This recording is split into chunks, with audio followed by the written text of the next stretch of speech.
ନବରଙ୍ଗପୁର ଅବିଭକ୍ତ କୋରାପୁଟ ଜିଲ୍ଲାର ଏକ ସରଳ ସ୍ନିଗ୍ଧ ଅଂଶ।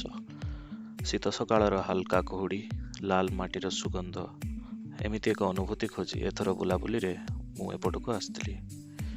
ଆଉ ମାଟିରେ ମିଶି ଯାଇଥିବା ଗାଁ ଜୀବନ, ସବୁଜିମା ଚାଷ ଜମି, ଅମାପ ବୃକ୍ଷରାଜି, ଏସବୁର ଅନୁଭୂତିକୁ ନେବା ପାଇଁ ଆଜି ଆମେ ଆସ ବୁଲିଯିବା ନବରଙ୍ଗପୁର ଆଉ କୋରାପୁଟର କିଛି ଭିତରର ଗାଁ, ଚାଷ ଜମି ଆଉ ସାପ୍ତାହିକ ହାଟ।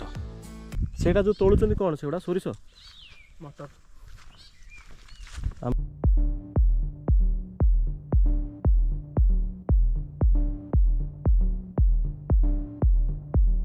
କିଛି ଏମିତି ଭାବରେ ସୋରିଷ ଫଳିଛି, ପାଚିବ। ନବରଙ୍ଗପୁରରେ ବୁଲାବୁଲି ବେଳେ ଆମେ ଦେଖିଲୁ ମୂଳା ଗଛ ସହିତ କିଛି ବିଲାତି ଗଛ ଲାଗିଛି, ଟମାଟୋ, କିଛି ଶାଗ, କିଛି ସୋରିଷ ଶାଗ, ଏ କୋଶଳା ଏବଂ ଏବେ ଆମେ ଯିବା ମଟର ଗଛ ମାନଙ୍କ ପାଖକୁ। ଏଇଠି ହେଇଛି ମଟର, ଫଳିଛି ମଟର।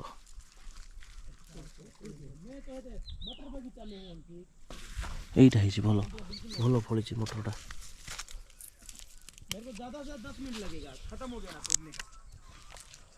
ମଟରଟା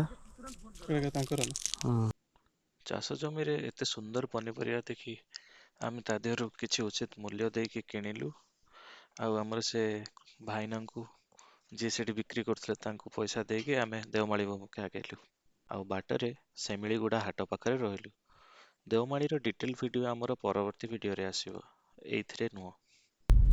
ହଉ, ତ ସେଉ ବୁନ୍ଦିଆଟା ଯେଉଁ ଗୋଳେଇଥିଲ କୁଆଡ଼େ ଗଲା? ଦେଖାଅ ଟିକେ, ଆଣ। So this is our sev bundia. So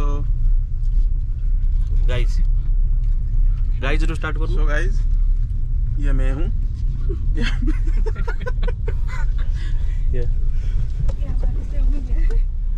यहाँ पे हमारा କୋରାପୁଟ ଅଭିମୁଖେ ଆଗକୁ ଆଗକୁ ବାଟରେ ନଦୀଟି ପଡ଼ିଥିଲା। ଖୁବ ସୁନ୍ଦର କୁଳୁ କୁଳୁ ଶବ୍ଦ କରି ନଦୀଟି ବହି ଯାଉଥାଏ।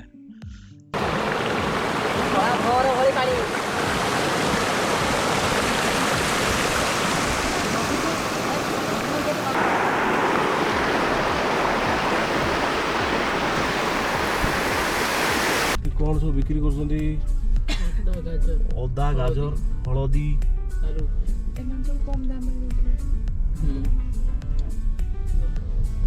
ସେଗୁଡ଼ା ମୁଁ ଖୋଜୁଛି। So ଏଇଟା ଆମର ଡେଲି ମାର୍କେଟ। ଲୋପ ପାଇଗଲାଣି।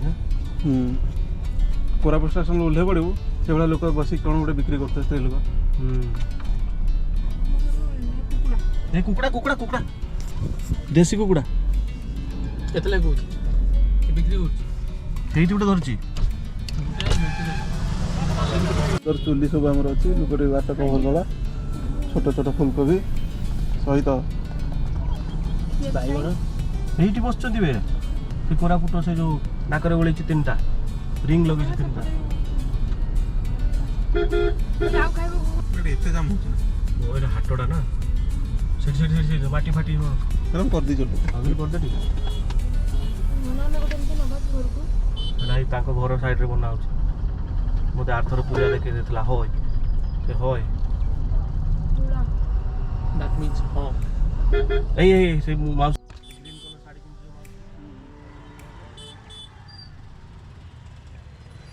ଇଏ ଗୋଟେ କିଏ ସଲମାନ ଖାନ ଭଳିଆ ପଶି ଆସୁଛି ଭିତରକୁ, ଦେଖ ତାକୁ।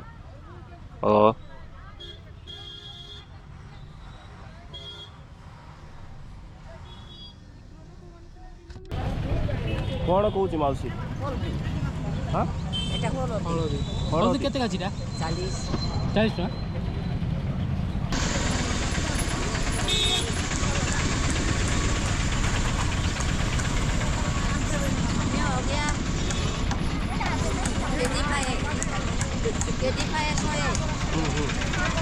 କଦଳୀ କେତେ କେ? ଡଜନ।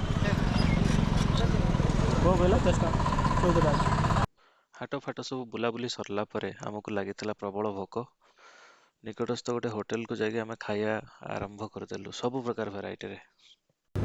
ମାଛ, ମଟନ ନା କ'ଣ? ଦେଶୀ ଚିକେନ୍ ବ୍ରଏଲର୍ ଚିକେନ୍ ଆଉ ଅଣ୍ଡାଟା ଆସୁଛି ଅଣ୍ଡାଟା ଆସୁଛି ଖାଇବା। ଖାଇସାରିଲା ପରେ ଆମେ ଦେଓମାଳି ଅଭିମୁଖେ ଆଗେଇଥିଲୁ।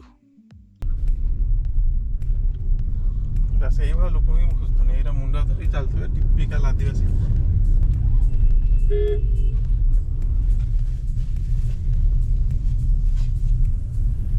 ଟିକେ ବାଟ ଆଗେଇଲା ପରେ ଦେଓମାଳି, ଓଡ଼ିଶାର ସର୍ବୋଚ୍ଚ ଶୃଙ୍ଗ। ଟିକେ ଦୂରରୁ ଆମକୁ ସେ ଝାପ୍ସା ଝାପ୍ସା ହୋଇ ଦିଶିଲା।